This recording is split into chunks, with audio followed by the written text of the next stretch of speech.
Indonesia tidak butuh generasi pencaci maki, tapi di Indonesia butuh generasi pencari solusi. Jangan berhasil menanam 1000 pohon, tapi berhasil menumbuhkan 1000 pohon.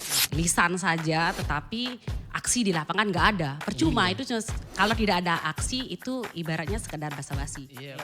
Sekarang tuh ledakan petasan udah bukan huru hara kebahagiaan ya. Iya benar. Kita awali tahun dengan suasana habis banjir.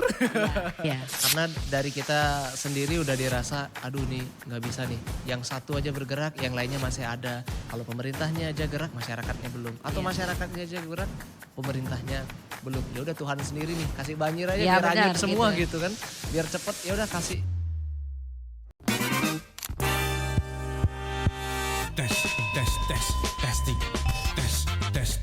Testing.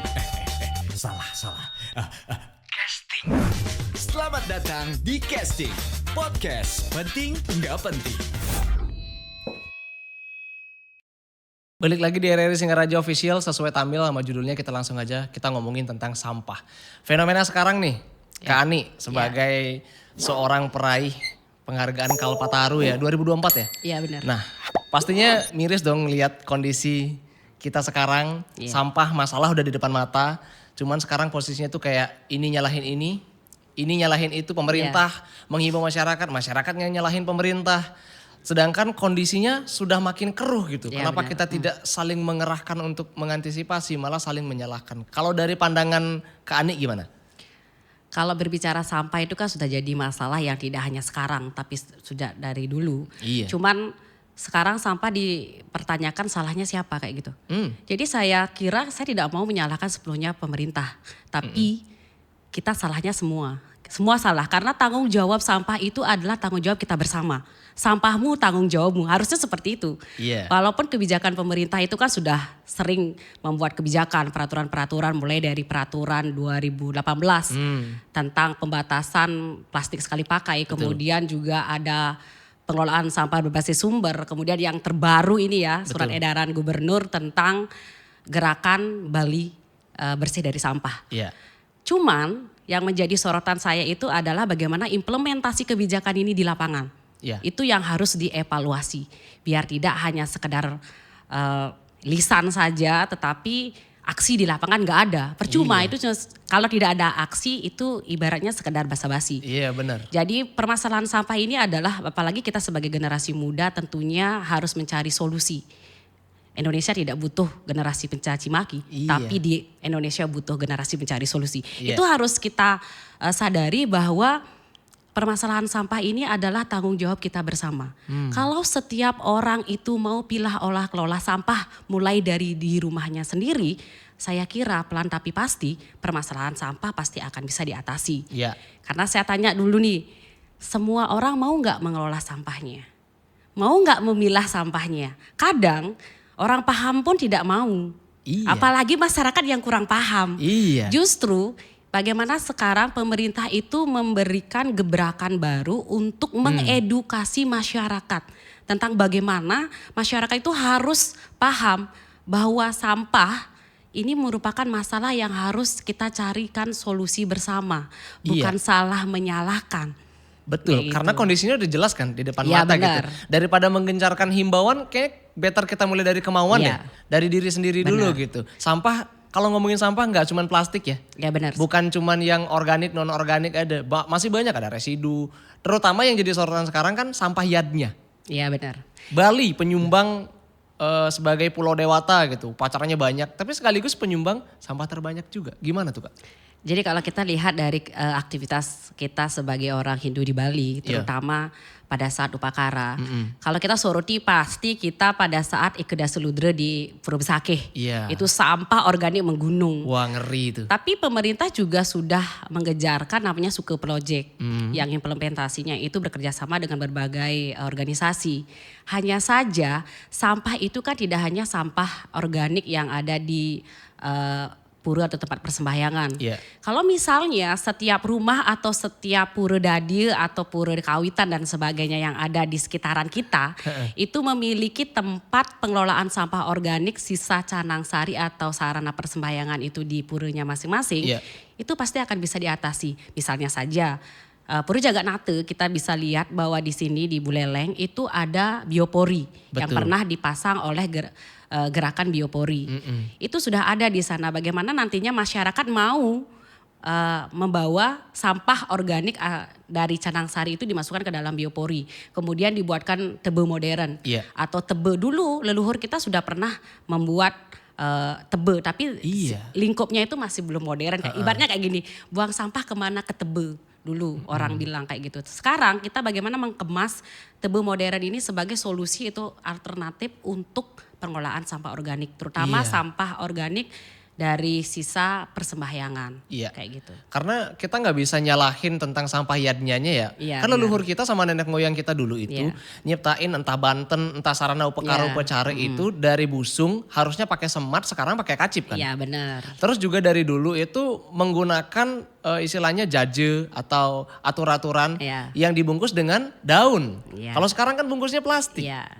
Efisien, cepat. Dan tidak bisa dibilang merugikan juga kan, yang rugi karena kita sendiri tuh yang tidak paham. Jadi sebenarnya dimulai dari diri sendiri dulu tentunya untuk memilah sampah. Bahkan dari SD, TK, PAUD pun sudah dimulai. Problemnya kan satu nih Kak, mungkin tidak semua rumah, tidak semua keluarga mengajarkan anaknya untuk buang sampah pada tempatnya atau memilah pada tempatnya gitu. Kalau istilah membuang sampah pada tempatnya itu kan kita sudah sering mengatakan itu dari dulu ya. Cuman implementasi sederhana seperti itu juga belum optimal. Membuang sampah pada tempatnya. Kita lihat berapa banyak ada tempat sampah di rumah atau di sekitaran kita. Itu membuang sampah pada tempatnya pun kita belum optimal. Apalagi ngomong pilah olah kelola. Kayak gitu, susah juga. Di sini yang menjadi PR kita bersama adalah bagaimana kita mengedukasi masyarakat, itu pentingnya. Jadi setiap banjar mungkin nanti desa kita mengarahkan adanya anak-anak muda nih ya. Anak-anak muda yang menjadi agen perubahan, agen of change untuk nantinya bisa mengedukasi masyarakat. Mari kita bersama-sama mencari solusi dari permasalahan yang ada. Jangan mencari masalah ini membebankan ke pemerintah saja, karena ini tugas kita bersama sebenarnya. Pemerintah itu kan memiliki kapasitas yang tidak ibaratnya terbatas ya, sedangkan masyarakat ini banyak. Nah itulah gunanya kenapa kita sebagai masyarakat, saya misalnya sudah mengelola sampah di rumah, bagaimana dengan yang lain kayak gitu. Itu edukasi itu yang perlu sebenarnya. Walaupun kita kebijakannya banyak, teknologinya canggih, tapi kalau kesadaran, niat dari masyarakat itu tidak ada, semuanya itu hanya omong kosong bagi saya kayak gitu. Benar-benar apapun yang sudah diupayakan kalau dari dalam personalitinya juga belum bisa dimulai kan agak susah juga gitu ya. Kalau dari fenomena ini kayaknya Trihita Karana tuh wacana aja gak sih Mbak? Kalau ibaratnya gini, Trihita Karana itu kan merupakan falsafah kita sebagai masyarakat ini di Bali. Sebagai tatanan pedoman kehidupan sehari-hari karena adanya keselarasan. Namun ini implementasinya mengalami pergeseran, terutama di bidang pelemahannya. Betul, keras lagi pergeserannya ya. Jadi bagaimana hubungan manusia dengan alam, dengan lingkungannya. Ini jelas mengalami pergeseran sekali. Apalagi kita ketahui bahwa manusia itu tidak hanya ibaratnya dia melakukan aksi pada saat Tumpek Wariga atau 25 hari sebelum Hari Raya Galungan kayak gitu ya. Tidak hanya itu, tetapi bagaimana implementasi dan kegiatan kita sehari-hari. Contohnya saja misalnya ada acara, kita harus jangan menerbangkan balon. Betul. Kita harus menerbangkan burung, kemudian jangan membawa papan ucapan yang dari styrofoam. Kenapa kita nggak membawa tanaman dan pohon? Agar kita bisa merawat dan menanam. Leluhur kita sudah memberikan begitu banyak warisan misalnya pohon yang ditanam kakek saya rasakan manfaatnya sekarang. Bagaimana kita sebagai generasi muda merawat yang sudah ada kemudian menanam untuk generasi berikutnya. Itu harus yang kita lakukan. Nah pergeseran di Palemahan tentunya tidak hanya di bidang sampah tetapi pembabatan hutan kita mulai sudah ada. Sehingga Bali di tahun 2025 ini di Badung dan Denpasar kita tahu bahwa adanya banjir yang begitu memporak-porandakan pariwisata dan ekonomi. Sekarang gitu. tuh ledakan petasan udah bukan huru-hara kebahagiaan ya. Iya benar. Kita awali tahun dengan suasana habis banjir. Ini tahun pertama nih yang bingung gitu harus seneng atau harus gimana nih. Kita awali dengan doa aja udah sama kesadaran diri sendiri gitu. Karena fokusnya pasti sampah. Padahal reboisasi kan penting juga. Iya, benar. Bicara lingkungan kan gak tentang sampah. Percuma dong kalau sampahnya udah dipilah, semua udah ditanganin tapi hutan dibabat gimana? Sama aja. Iya. Pemanasan global makin naik, udara juga kita jangan bilang udara bersih deh, udara sehat gitu. Gimana bisa ada udara kalau hutan dibabat Kak, coba? Jadi kalau seandainya kita kan sering sekarang mulai instansi itu ada penanaman. Iya. Penanaman 1.000 pohon, terdengar keren kan. Wih banyak banget Banyak ini. banget. Tapi apakah mereka memastikan bahwa pohon yang ditanam itu semua hidup? Dan tumbuh. Ya, jadi evaluasinya karena saya memiliki sebuah yayasan yang bergerak di bidang pendidikan, kemanusiaan, sosial, budaya dan lingkungan. Jadi saya tidak pernah menuliskan di artikel saya menanam pohon 1.000, 2.000, bahkan saya punya lisensi untuk bisa mengambil bibit gratis di Denpasar, di balai kayak gitu ya. Cuman saya mengambilnya sedikit dan bertanggung jawab terhadap bahwa tanaman yang saya tanam itu bisa tumbuh. Yeah. Jadi adanya monitoring setelah penanaman. Oke. Jadi sekarang kita nanam, seminggu kita ke sana lagi, kita cek berapa tanaman yang masih bisa hidup ataupun sudah mati kita ganti lagi kayak gitu. Jadi tidak hanya sekedar menanam tetapi kita harus merawat juga. Setelah Betul. apa yang kita tanam kita harus rawat agar tidak sia-sia kayak gitu. Ibaratnya kalau kita berbicara kasarnya kayak gini. Ketika ada anggaran kita turun untuk penanaman. Tapi ketika anggaran sudah tidak ada habis cerita kayak gitu. Iya. Jadi tidak ada implementasi nyata bahwa ini memang bermanfaat dan berdampak bagi masyarakat. Betul. Ini menjadi evaluasi untuk kita bersama bahwa apapun yang kita kerjakan, apapun yang kita laksanakan, aksinya harus memang berdampak dan berkelanjutan kayak gitu. Nah, dan kalau dilihat juga berarti harusnya diganti aja guys. Jangan berhasil menanam 1.000 pohon, tapi berhasil menumbuhkan 1.000 pohon. Ya benar. Harusnya kayak gitu ya. Karena kalau artikelnya yang nggak dibuat gini, ya. kalau misalnya nggak tumbuh itu memangnya bisa berdampak kan Nah tidak iya. kayak gitu. Itu secara nggak langsung kan menyelamatkan banyak sektor juga ya. Bukan Iya, cuma benar. perekonomian negara ya. Salah satunya kan pariwisata yang Iya. paling berdampak sekarang gitu. Iya. Mau jual di daerah mana sekarang? Iya. Kalau pantai Pasir Putih aja jadi Pasir banyak plastik iya, ya. jadi pasir plastik gimana? Dan sektor-sektor pariwisata yang sekarang udah mulai turun. Kira-kira dari kacamata seorang Kak Ani, sang peraih Kalpataru, apa sih solusi untuk setidaknya langkah awal lah kita menyelamatkan dulu gitu? Kalau kita lihat dari Bali itu Iya. identik dengan budaya, tradisi budaya dan alam yang sangat indah kayak gitu ya. Jadi pariwisata itu sebenarnya adalah bonus kita di Bali. Betul. Dan kita harus memaksimalkan potensi yang ada. Tentunya tidak hanya memanfaatkan mendatangkan pendapatan saja, tetapi bagaimana kita memelihara untuk tetap menjaga kelestarian dari keindahan alam tersebut. Betul. Contohnya saja bagaimana perilaku masyarakatnya yang perlu dijaga. Kembali lagi ke orangnya gitu ya. Jadi kalau kita bilang bahwa setiap orang sudah mengelola, namun tidak semuanya, masih ada orang yang bahkan paham Iya. pun, orang yang bahkan meneriaki pemerintah. Tapi saya tanya, kamu sudah memilah sampah apa belum, kok ngomongnya sembarangan kayak gitu misalnya. Jadi kalau misalnya kita dari diri sendiri tidak sadar dan berbicara untuk pengelolaan sampah, kemudian penanaman, pemilahan sampah, itu rasanya kurang elok kalau kita saling menyalahkan. Betul. Kayak gitu.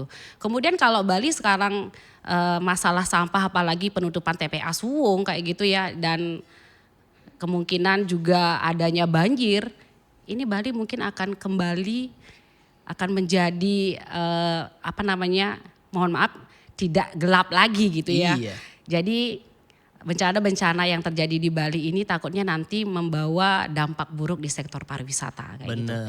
Jadi bagaimana caranya kita mengembalikan Bali kembali kayak gitu seperti dulu lagi. Itu tidak hanya pemerintah saja, tapi seluruh komponen yang ada di Bali itu harus saling bahu-membahu untuk menciptakan Bali yang seperti dulu lagi kayak gitu. Iya, itu setuju banget tuh. Iya. Karena dari kita sendiri udah dirasa, aduh nih nggak bisa nih. Yang satu aja bergerak, yang lainnya masih ada. Kalau pemerintahnya aja gerak, masyarakatnya belum. Atau Iya. masyarakatnya aja gerak, pemerintahnya belum. Ya udah Tuhan sendiri nih, kasih banjir aja Ya, biar benar, hanyut semua gitu. gitu kan. Biar cepet, ya udah kasih bencana alam aja nih biar rata dulu semua, nanti silakan dibenerin lagi kayak gitu. Kak, ada yang pengen disampaikan gak sih Kak? Dari penonton kita terutama dan anak-anak muda di luar sana, kan banyak tuh sekarang influencer kayak Pandawara yang sangat peduli, Iya. komentar Instagramnya banyak tapi yang beraksi dikit. Ada yang Iya. pengen disuarakan gak sih Kak? Jadi saya inginnya seperti ini, ketika ada konten kreator yang datang ke lokasi pembabatan hutan, ke lokasi TPA, jangan hanya menyoroti ini loh pohonnya dibabat, ini loh sampahnya yang menggunung. Coba berikan solusi. Iya. Kalau pohonnya gundul, ayo kita melaksanakan penanaman. Itu yang digaungkan, itu yang harus diviralkan. Betul. Jangan pohonnya yang dibabat kayak gitu yang dipiralkan. Kemudian sampah yang menggunung. Yang dipiralkan adalah bagaimana pengelolaannya itu. Kemudian bagaimana kita jangan sampai keluar sampah rumah tangga itu keluar kayak gitu. Ibaratnya kayak gini, kalau setiap masyarakat memiliki keinginan, niatan untuk pilih olah kelola sampah di rumahnya masing-masing, jadi sampahnya tidak keluar dari rumah. Jadi sampah yang keluar itu hanyalah sampah residu. Itu pun yang tidak bisa dikelola kayak gitu misalnya. Jadi sampahmu ya tanggung jawabmu gitu. Jangan membebankan sampah ini ke orang lain. Iya. Nah, dan juga kayak gini.